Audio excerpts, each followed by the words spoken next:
지금부터 사랑과 기도로 만들어가는 생명 있는 방송 크리스찬 헤럴드 방송을 시작합니다. 매일 새벽 4시, 매일 밤 11시 하루의 시작과 마무리를 함께하는 크리스찬 헤럴드 방송은 크리스찬 헤럴드 신문과 가장 인기 있는 기독교 정보를 담고 있는 www.christianherald.com과 함께 오늘도 성실하게 여러분 곁에 함께할 것입니다. 하나님께서 선물로 주시는 오늘 하루를 CHB 크리스찬 헤럴드 방송과 함께 소망으로 열면서 오늘도 하나님을 섬기며 영혼을 사랑하는 복된 하루가 되시기를 바랍니다.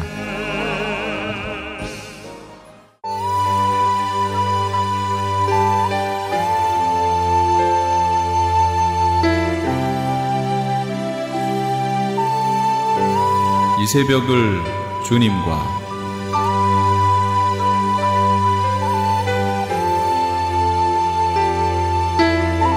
AM 1650을 통해 남가주 전역에서 그리고 인터넷을 통해 전 세계에서 듣고 계시는 크리스찬 헤럴드에서 보내드리는 이 새벽을 주님과 애청자 여러분, 밤새 평안하셨습니까? 이 새벽을 주님과의 정영철 인사드립니다. 크리스찬 헤럴드는 신문을 시작으로 라디오, 이제는 공중파 채널인 18.88을 통해 텔레비전으로도 함께 하실 수 있습니다.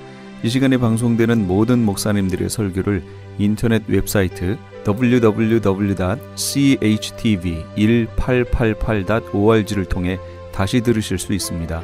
하루를 귀한 말씀과 찬양으로 함께 하시는 시간 되시기 바랍니다.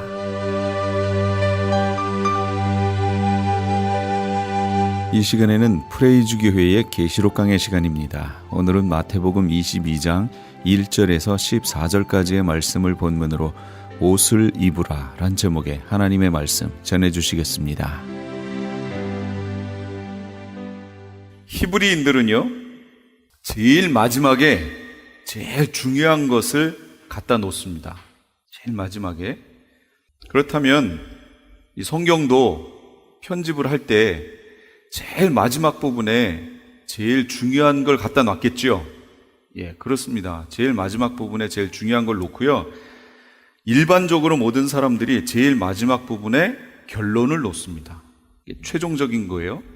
그걸 놓치면 그 앞에 부분을 다 놓친 거다라고 그랬잖아요. 그래서 성경도 읽으실 때 계시록을 빼놓고 읽으시면, 성경 공부를 할 때도 계시록을 빼놓고 성경 공부하면 그 앞에 부분까지밖에는 모르는 거예요. 그런데 그 앞에 부분은 결론이라고 하는 부분을 잘 못 보면 여러 가지 형태로 결론을 내리고 말할 수 있어요. 앞에 부분을. 그래서 반드시 결론의 부분을 봐야 이 앞에 부분이 이게 그 내용이구나 하고 이렇게 볼 수가 있습니다. 그걸 유심히 한번 잘 보시면 좋겠어요. 오늘 말씀 마태복음 22장도요. 그 21장으로 가보면 이런 내용들이에요. 예수님이 이제 이 성전 안에 예루살렘에 가까이 가서 감람산 벳박에 이르셔서 나귀를 데리고 오라 하시는 그런 내용들이 있죠. 그런 내용이 있고, 실제로 그 안에 들어가셔서 눈먼 자나 벙어리나 이런 사람들을 낫게 하십니다. 성전 안에 들어가서. 그랬더니 이제 이 바리새인들이 몰려듭니다. 바리새인들이 몰려와서 그들과 대화를 나눕니다.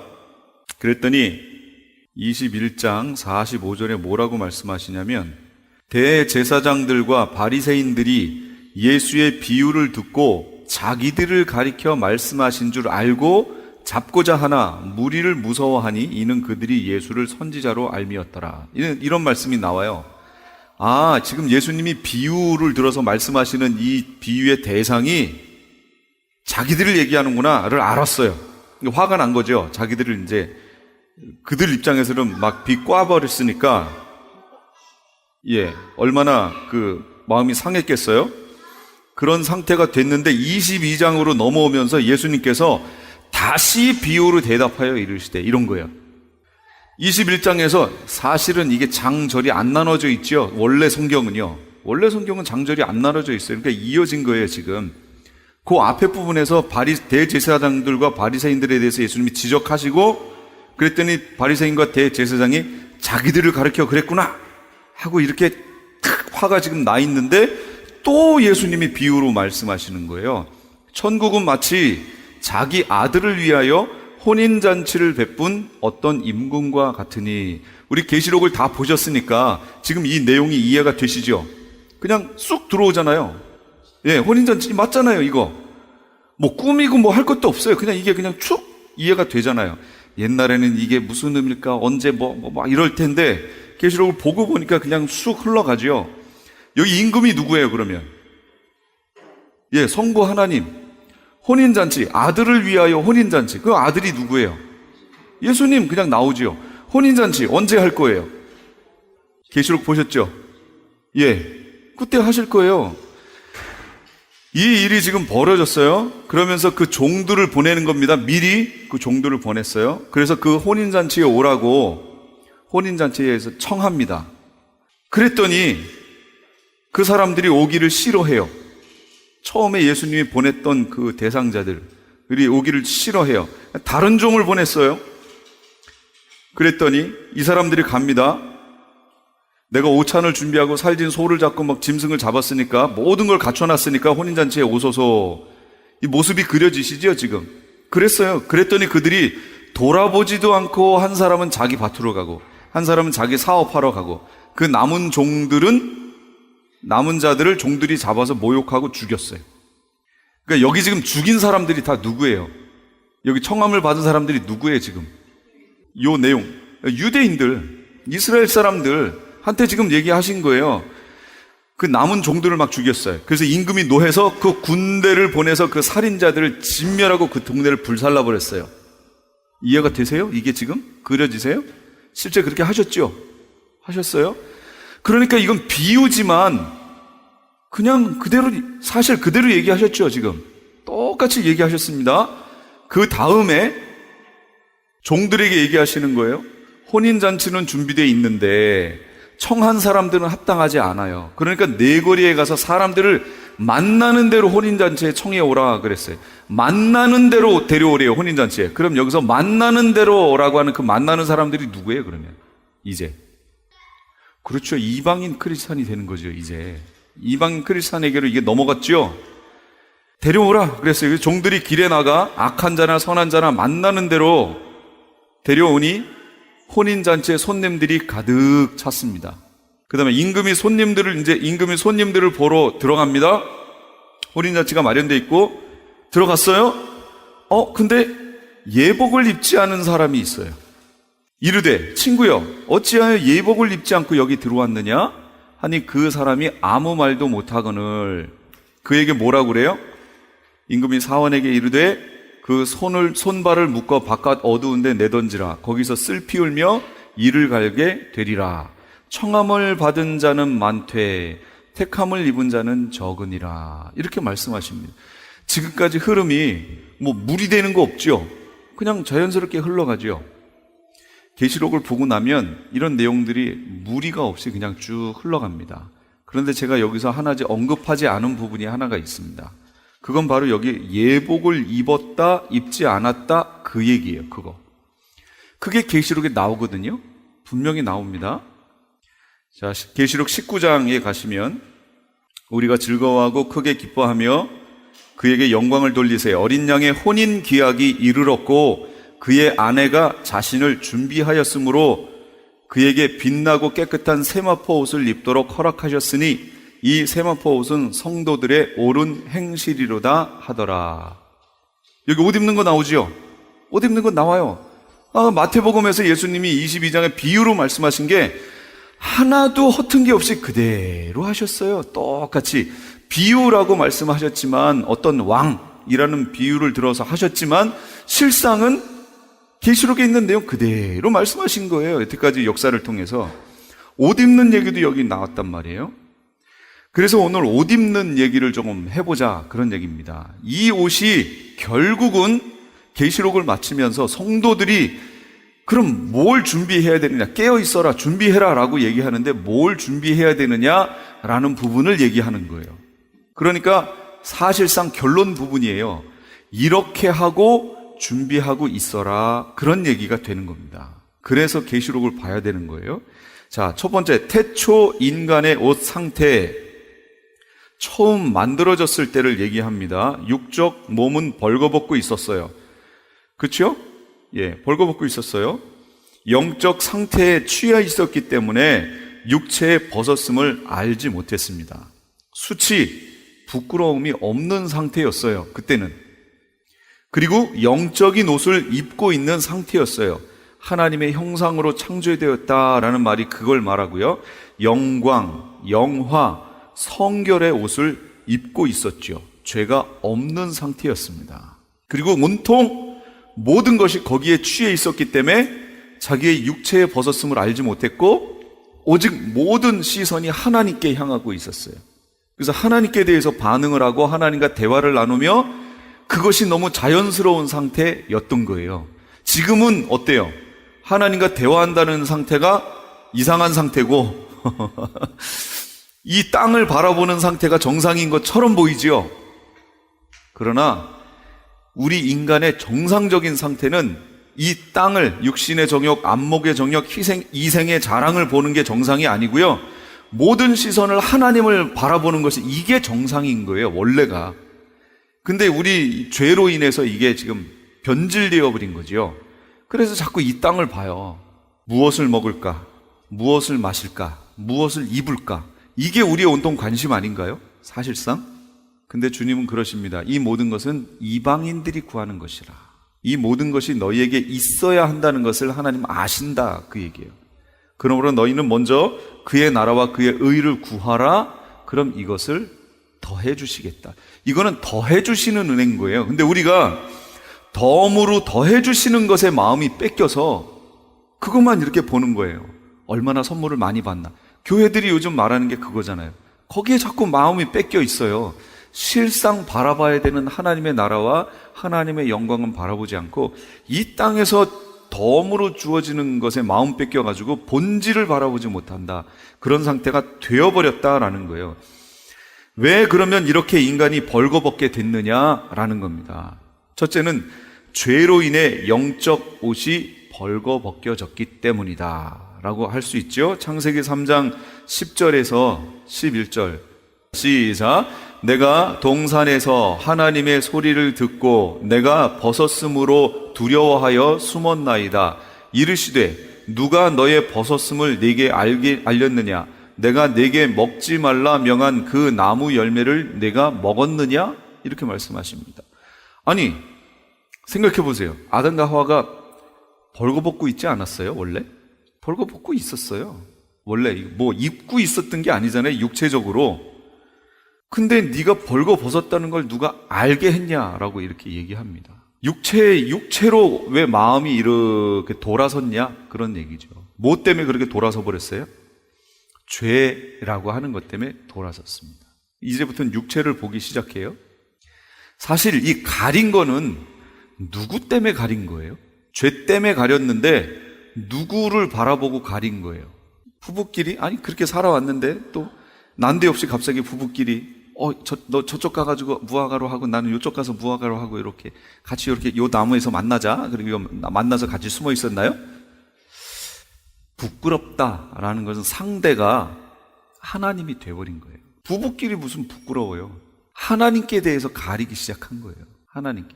그 얘기는 뭔가 숨기는 게 있으면 그 사람한테 뭔가 캥긴다고 그러죠. 있으면 부자연스러워요. 부부지간에도 뭔가 자꾸 캥기는 게 있으면 보는 게 떳떳하지가 않아요. 하나님께 대해서 지금 이 아담과 하와는 떳떳하지 않잖아요. 지금 뭔가 잘못했잖아요.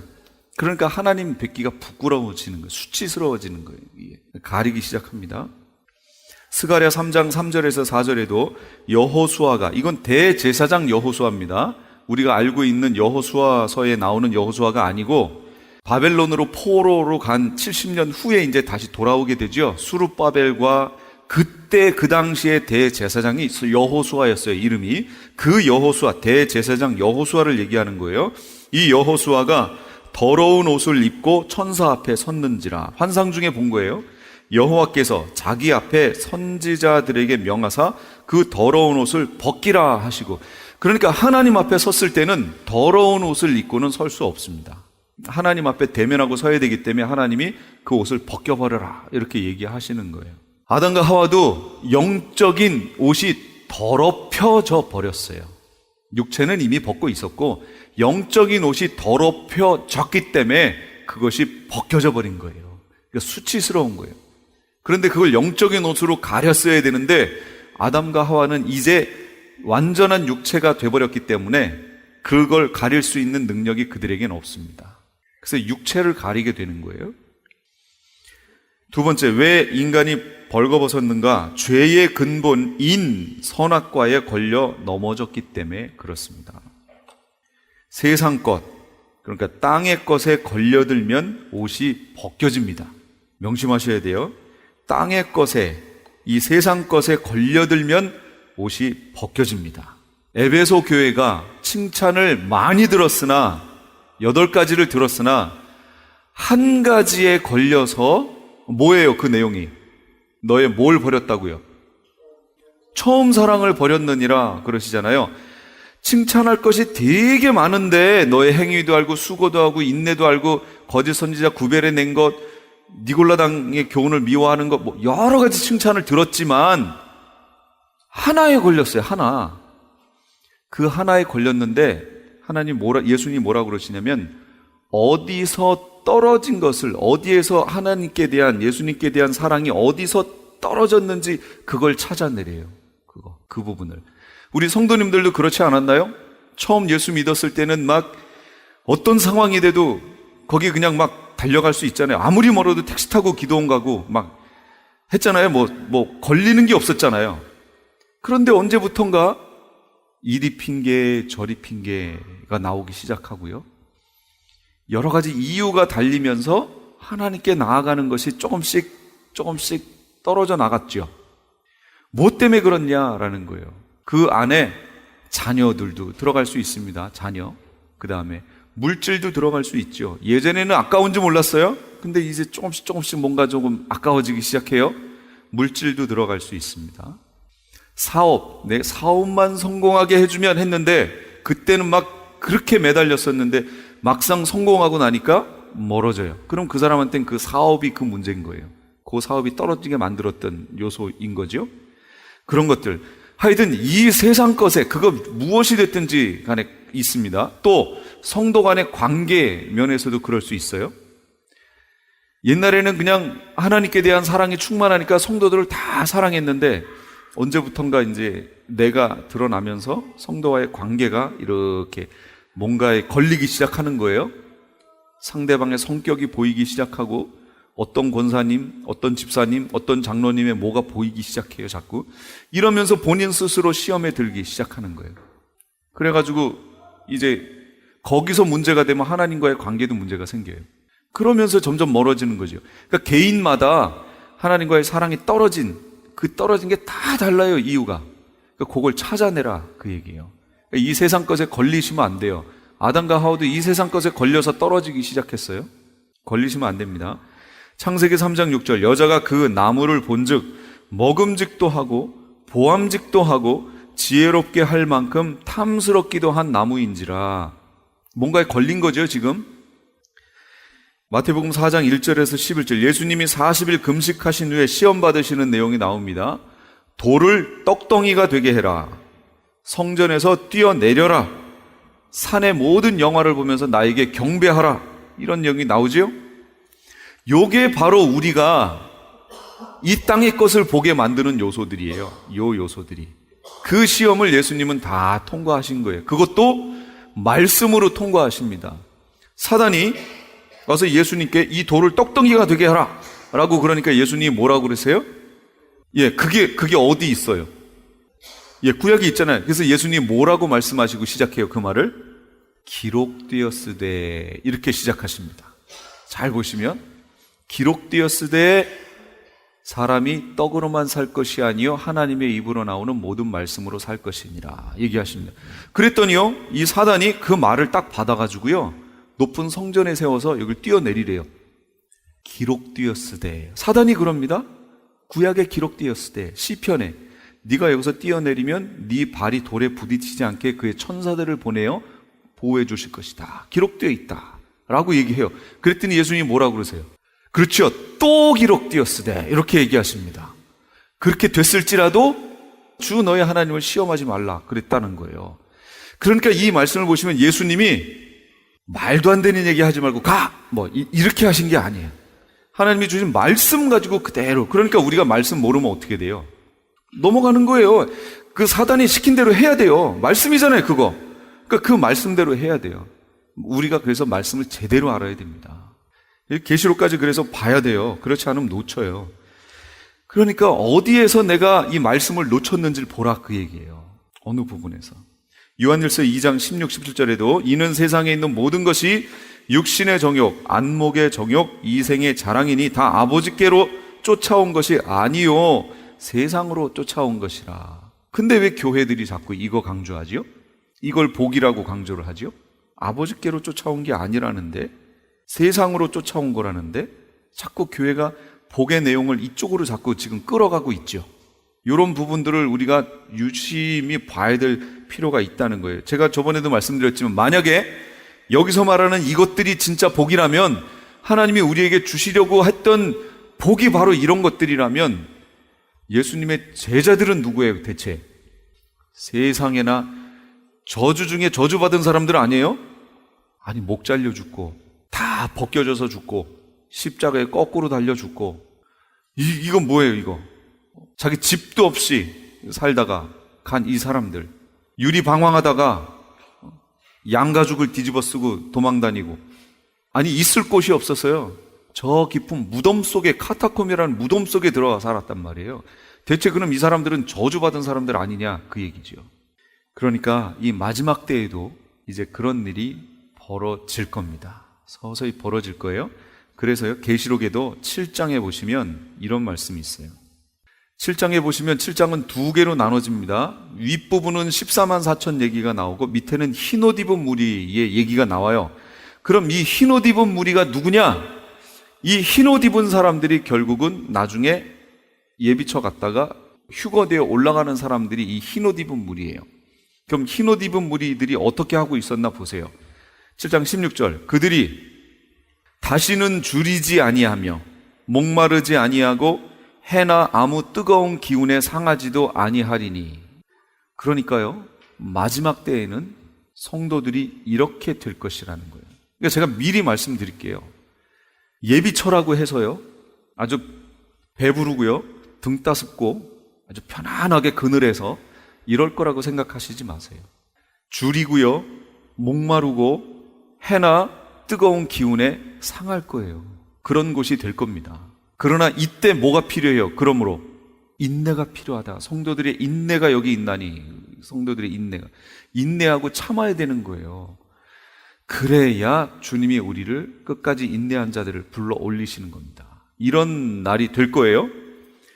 그러니까 지금부터 주님이 마지막 시대에 우리에게 원하시는 복이 뭔가, 참된 마지막 최후의 복이 무엇인가를 묵상하시면서요, 그 과정 속에 있는 것들을 우리가 이겨나게 해달라고 기도하셔야 돼요. 반드시 주님이 우리를 잡고 그 자리로 가실 겁니다. 우리가 거길 잘 따라가야 돼요.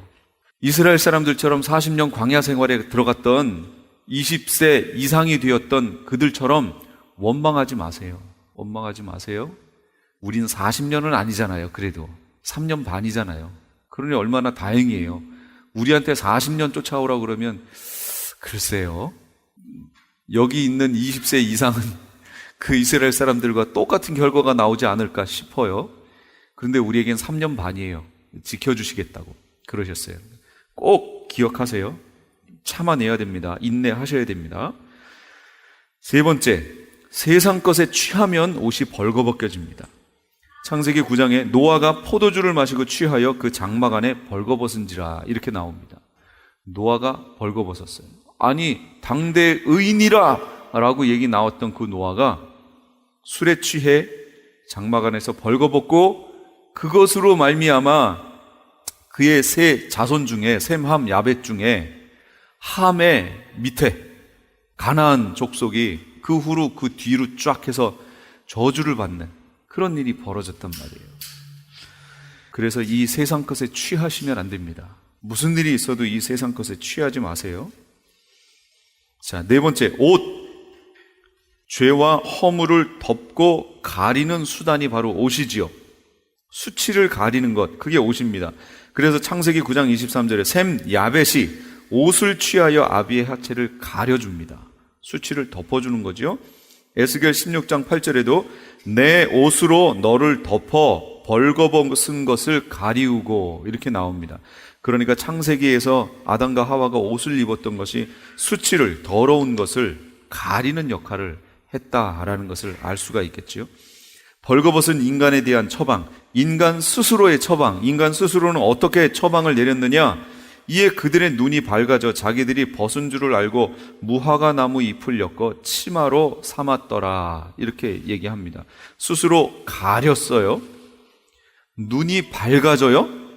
밝아졌다는 말은 상당히 긍정적인 의미로 사용되는 단어죠. 뭐에 대해서 밝아졌다는 건가요?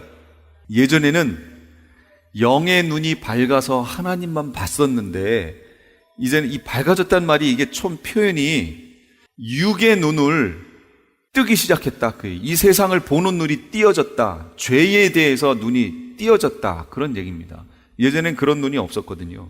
그러니까 죄된 것을 봐도 무감각했었어요. 무감각. 근데 이제는 그것에 대해서 반응을 보이기 시작하는 거예요. 거꾸로 하나님의 영적인 의에 대해서 무감각해지는 거죠. 반대가 돼버린 거예요. 우리 역시 그렇지 않나 돌아봐야겠죠. 그랬더니 무화과 나무 잎을 엮어서 치마를 해서 옷을 만들었습니다. 하나님의 처방은 어때요? 역시 옷을 만드셨습니다. 가죽옷을 지어 입히시니라. 여호와 하나님이 아담과 그 아내를 위해 가죽옷을 지어 입히셨다. 역시 옷이에요. 똑같이 옷입니다. 그런데 하나님이 처방하신 옷과 인간 스스로의 처방으로 만들어진 옷하고는 조금 차이가 좀 나지요. 하나님의 처방하신 그 옷, 가죽옷인데 이건 뭘 상징하고 있어요? 그렇죠. 짐승이 죽어야만 한다. 피를 흘려야만 한다. 바로 생명이 들어가 있는 것이다. 라는 것을 알 수 있죠. 그래서 이게 원시 복음이 됩니다. 누굴 상징해요? 이게 예수 그리스도를 상징하는 거예요. 대속이라고 하는 것이 여기서 원시 형태로 나타나 있죠. 그러나 얼핏 봐서는 우리는 모르겠어요. 얼핏 봐서는. 그러나 후에 가면 점점점 이 내용이 구체화되어지고 그것이 바로 예수 그리스도에게까지 연결되는 것을 볼 수 있죠. 초기에는 점으로 나타납니다. 그러나 점점점 구체화되지요. 근데 옷의 종류를 볼게요. 여기가 이제 포인트 부분입니다. 인간의 죄가 두 종류이듯 옷도 두 종류입니다. 그럼 인간의 죄가 크게 보면 두 종류. 어떤 죄, 어떤 죄요? 원죄, 그 다음에요 자범죄. 원죄는 대표성의 원리에 의해서 인류의 대표인 아담이 지은 죄입니다. 이 대표성의 원리를 다 기억하시나요? 제가 여기서 아무리 예배를 드리고 싶어도 저희 담임 목사님이 교회를 옮기기로 결정하고 다른 곳에 계약을 하고 건물을 옮겨버리면 저는 따라갈 수밖에 없어요. 저희 교회의 대표는, 이 교회의 대표는 저희 담임 목사님이기 때문에 그래요. 대표기 때문에. 제가 이사 가면 저희 아들 녀석이 그 집에 아무리 살고 싶어도 있을 수가 없어요. 저희 집의 대표는 저거든요. 제가 옮기겠다고 결정하고 다른 집을 계약하고 제가 옮겨버리면 저희 아들 녀석은 그냥 글로 가게 돼 있어요. 우리 인류의 대표였던 아담이 대표로 죄를 짓는 바람에 내가 짓지 않았음에도 불구하고 나는 그냥 죄인으로 따라가게 된 거예요. 그리고 죄인으로 태어나게 돼버렸어요. 이게 대표성의 원리입니다. 이걸 그리고 원죄라고 부릅니다.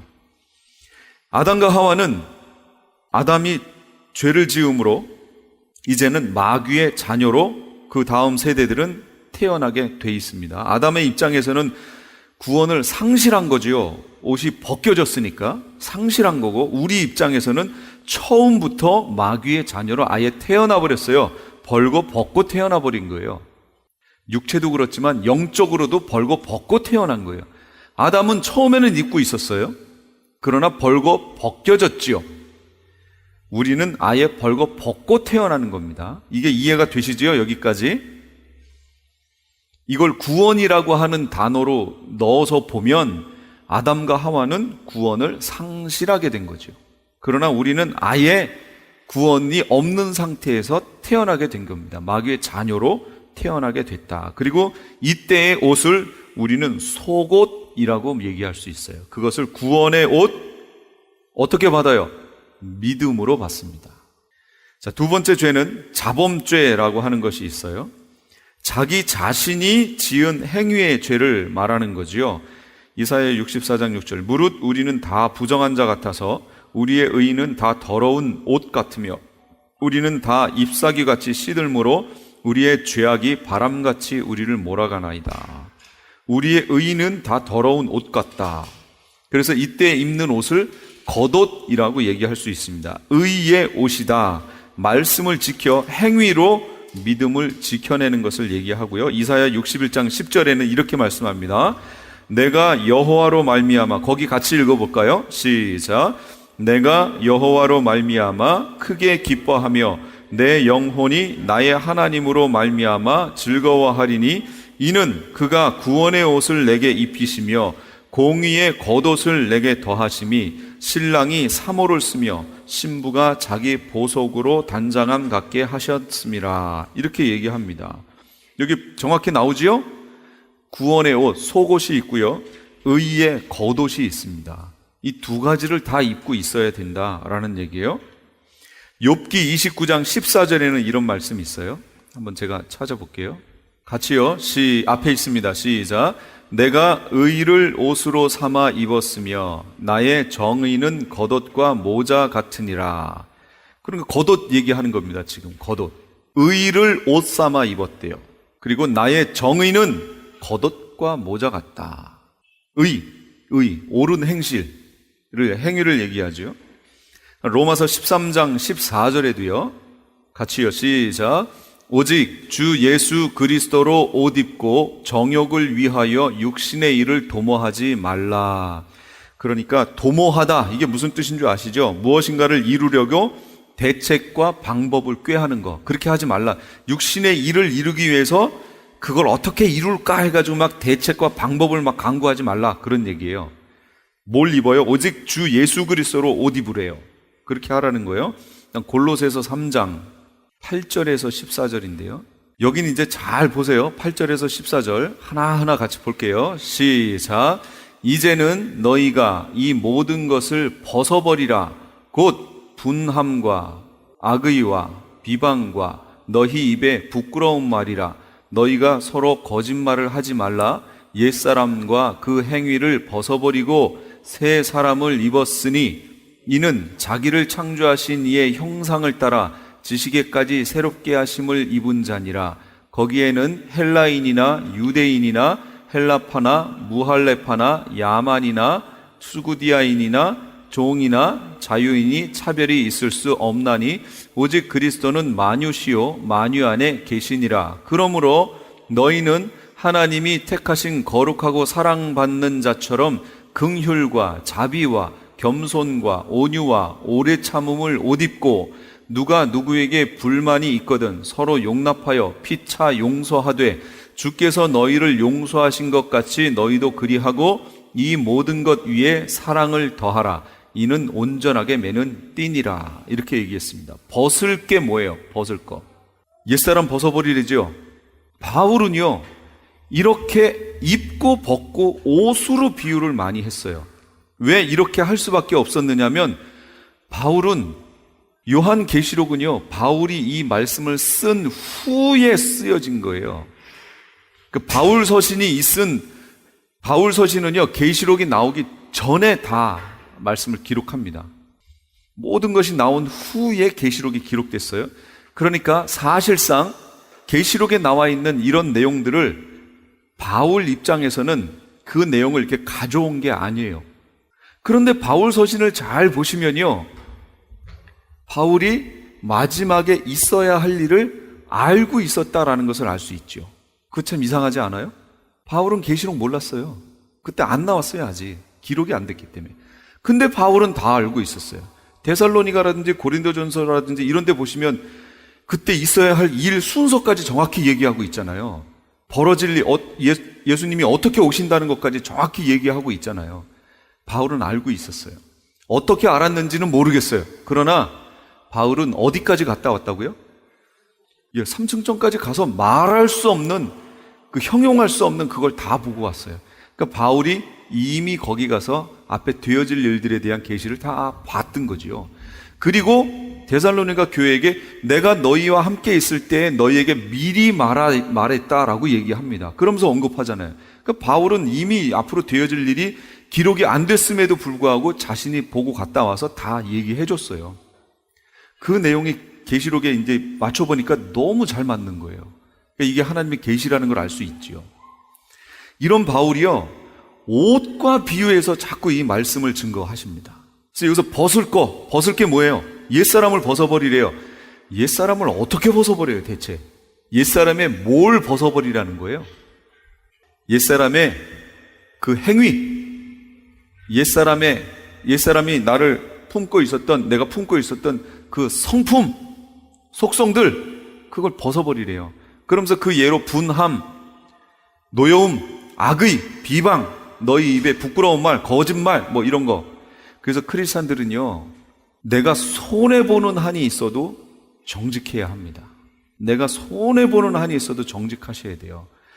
우리가 흔히 이러죠. 이건 백색 거짓말이다 해가지고 하는 거짓말들도 있는데, 크리스찬은 어떻게 해서든지 진실을 말해야 됩니다. 진실을 말하도록 노력하셔야 돼요. 크리스찬은 내가 이 전화를 받으면 손해를 보험에도 불구하고 전화를 받아 진실을 말할 수 있어야 돼요.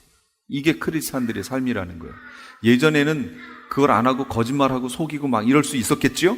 그러나 이제 크리스찬들의 성품은 그게 아니에요. 작은 것 하나라도 제가 그랬잖아요. 그래서 그런 것까지도 다 치워버려야 돼요. 정직함으로 주님 앞에 나가야 돼요. 사람 앞에도 떳떳함으로 나아가야 됩니다. 정직하게 서야 되는 거예요. 그래서 새 사람을 입으래요. 그럼 그 새 사람이 뭐냐? 자기를 창조하신 이의 형상을 따라 지식까지 배우는 것까지, 그 내용까지 다 새롭게 하심을 입은 자예요. 구별이 없습니다. 그 내용 입어야 될 게 뭐냐? 긍휼, 자비, 겸손, 온유, 오래 참음 옷 입고, 누가 누구에게 불만이 있거든 서로 용납해주고 피차 용서해주고 주께서 너희를 용서하신 것 같이, 이렇게 하고 거기에 사랑까지 더하래요. 사랑은 허리띠예요, 허리띠. 그래서 옷을 다 입은 다음에 그 옷이 벗겨지지 않도록 하는 게 뭐예요? 허리띠잖아요. 그것까지 매버리라는 거예요, 사랑으로. 그래서 이 옷이 벗겨지지 않도록 하라, 그 얘기입니다.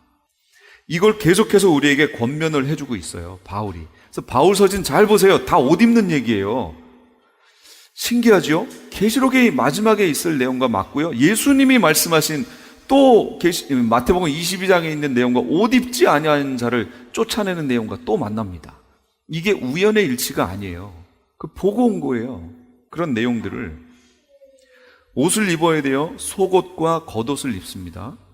성도들의 옷, 우리는 이미 두 종류의 죄에 포함되었으므로 옷을 입는 방법 밖에는 없어요. 그렇죠? 우리 태어날 때부터 벗고 태어났다고 그랬잖아요.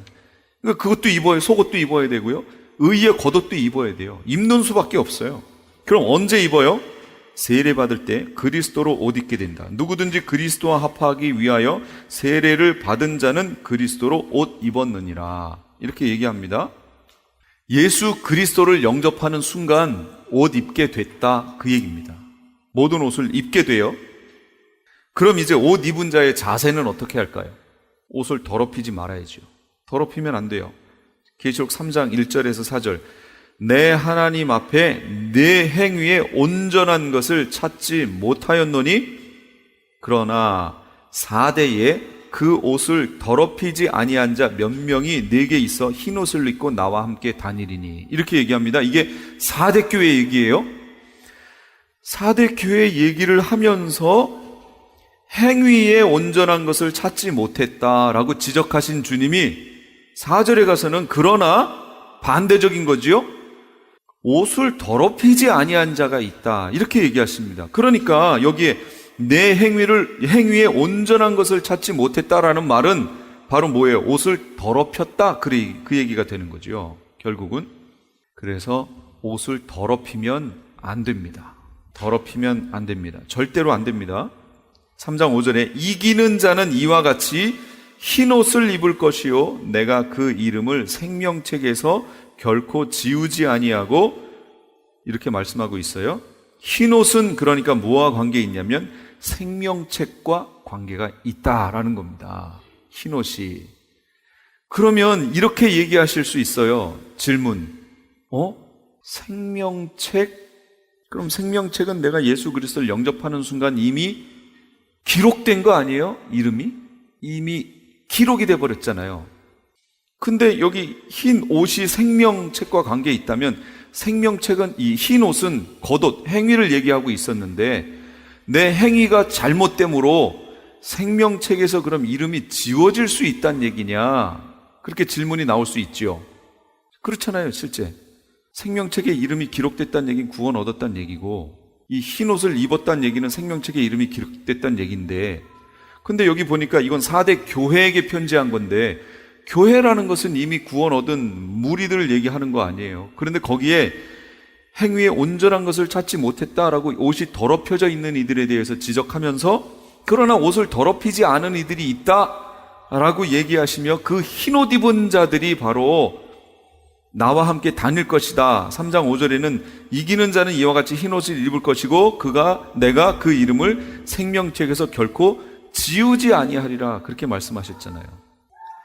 그러니까 이런 계시록에 있는 내용들을 여기서 종합해 보면 생명책에 이름이 기록되었다가도 지워질 수 있다라는 것을 지금 얘기하는 겁니다.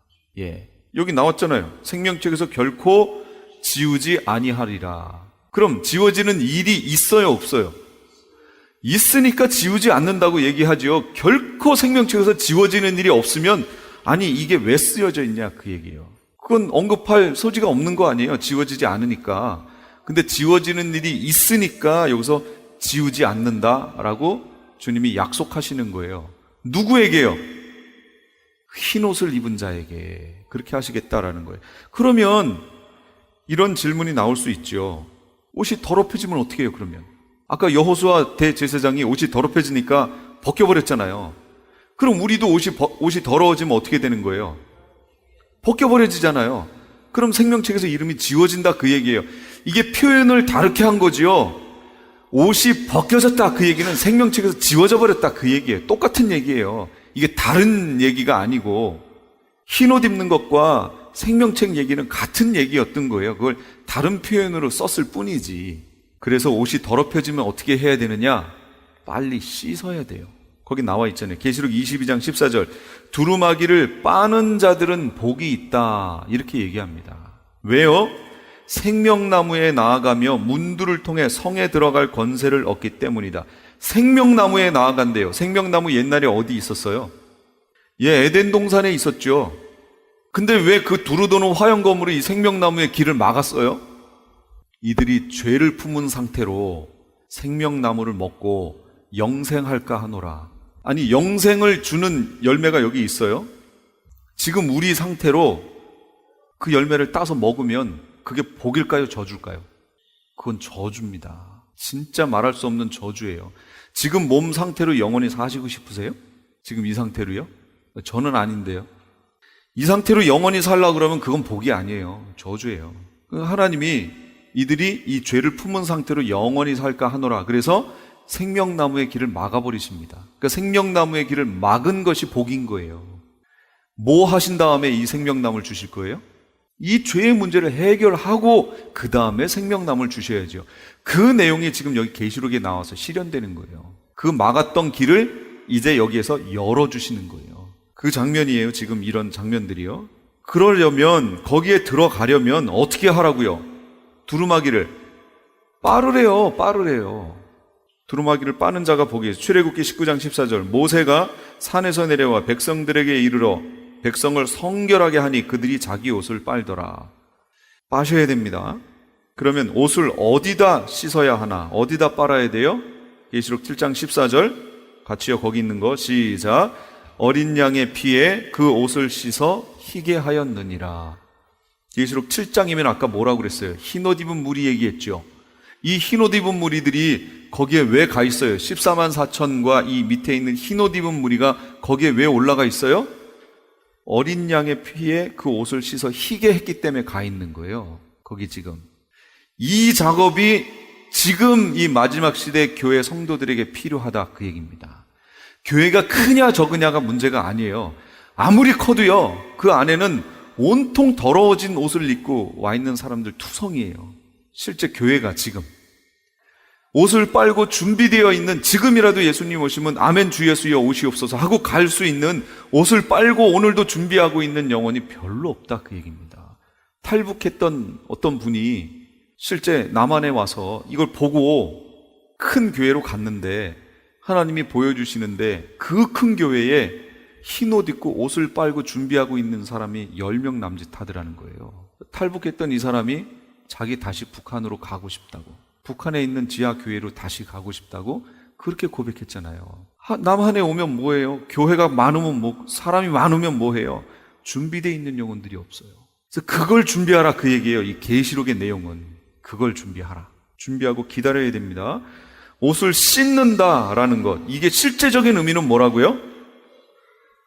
그렇죠. 죄를 회개한다 그 얘기예요.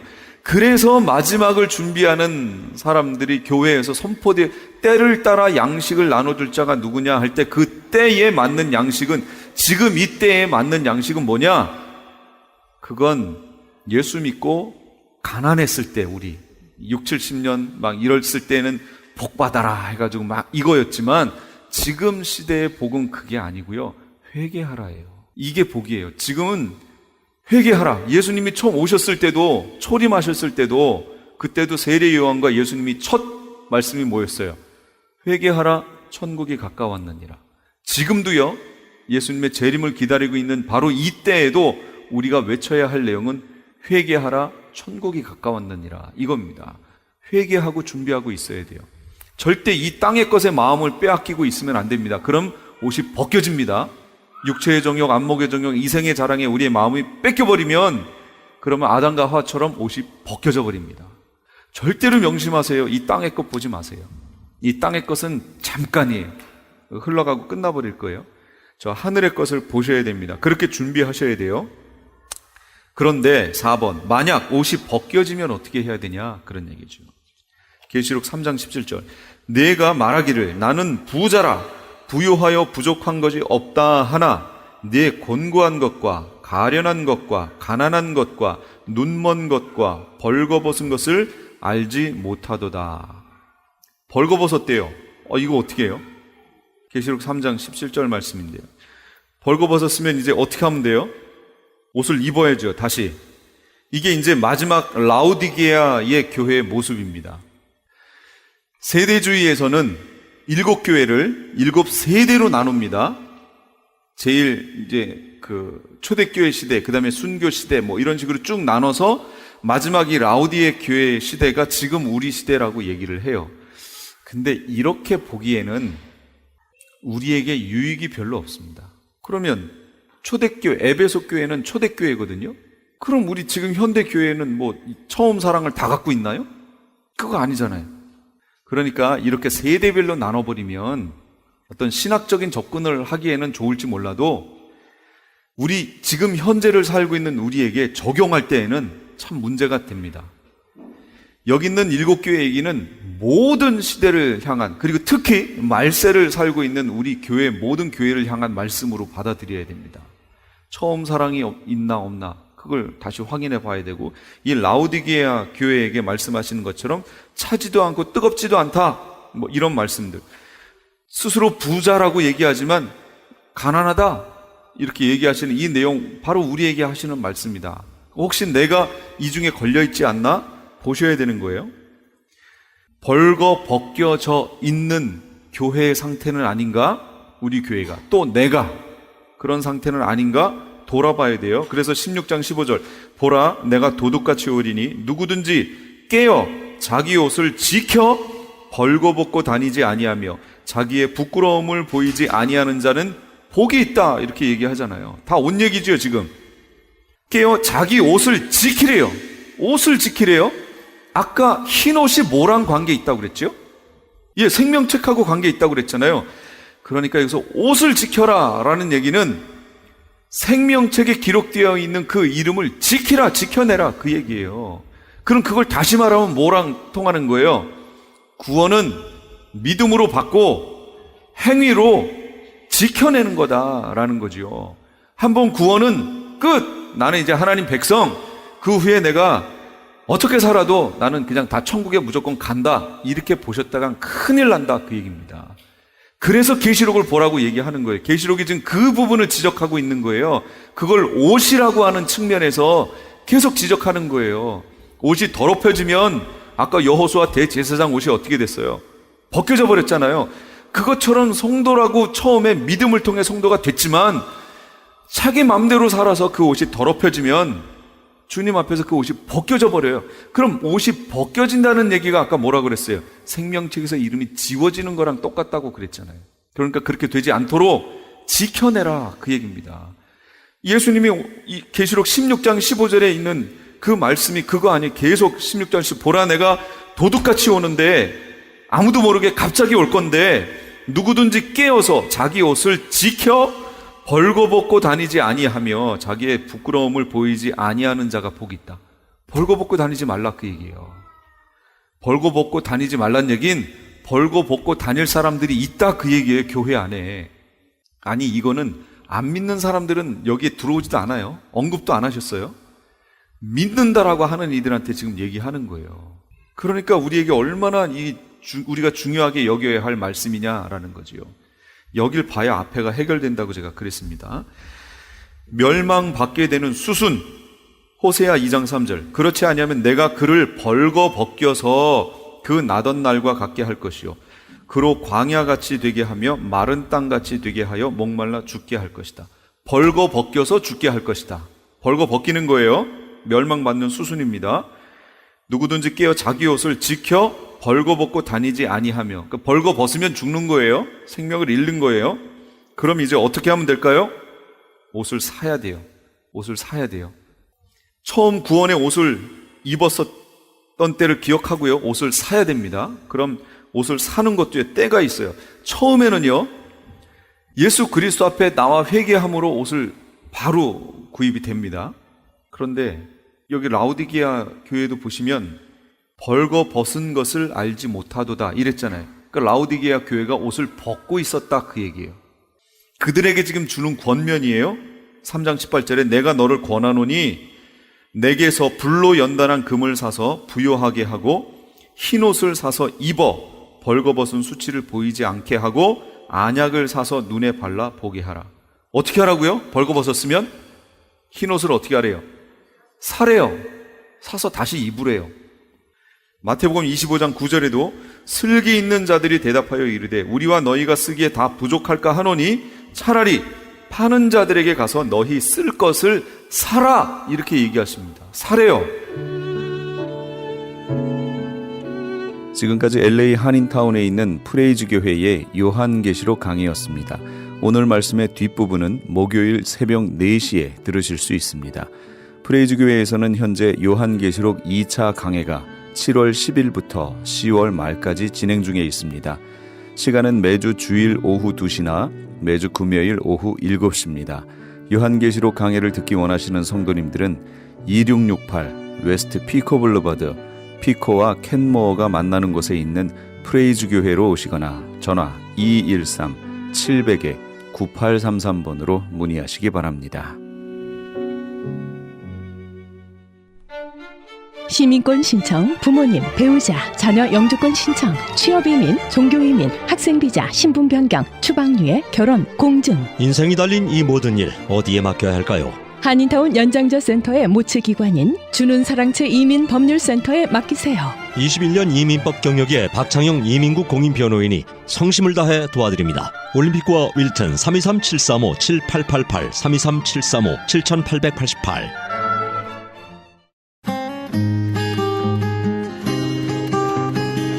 벽에 게시판.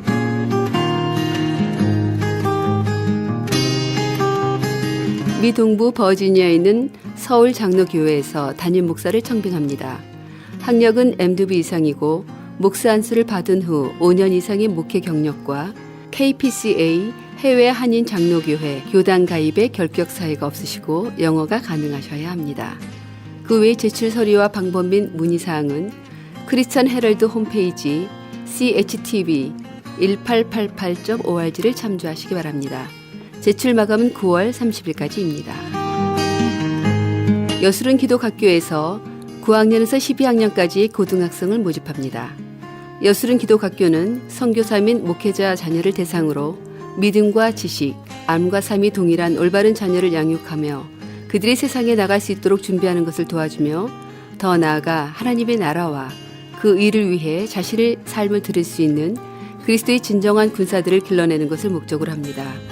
지원 자격과 전형 방법 및 문의사항은 크리스찬 헤럴드 홈페이지 CHTV1888.org를 참조하시기 바랍니다. 정상용 목사가 담임으로 심우하고 있는 나성금난교회에서 제1기 시니어즈 블레싱 라이프 스쿨 참가자를 모집합니다. 본 스쿨은 9월 7일부터 12월 8일까지 14주 동안 매주 수요일과 목요일 오전 10시부터 2시 30분까지 진행되며 참가 대상은 60세 이상의 시니어들로 선교 여행을 가실 수 있는 분이어야 합니다. 소정의 등록비가 있으며 접수 마감은 8월 30일까지입니다. 좀 더 자세한 사항을 알기 원하시는 분들은 310-987-8111 김병호 목사에게 연락 주시기 바랍니다.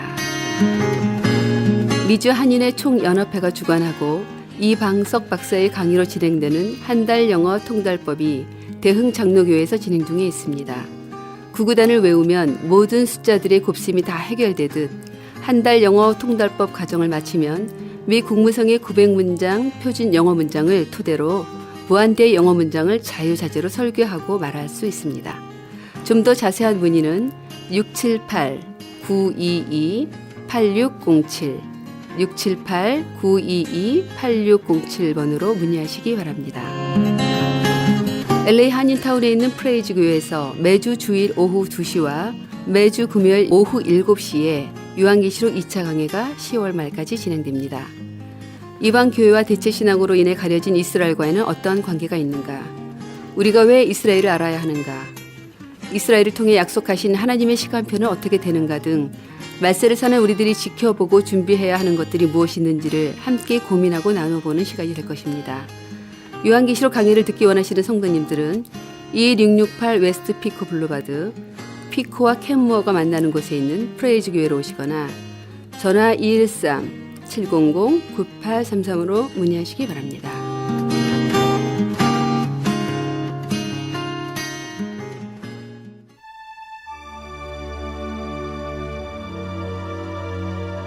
오 놀라운 구세주 함께 하시면서 이 새벽을 주님과 1부 여기서 마칩니다. 잠시 15 후에 2부에서 돌아오겠습니다.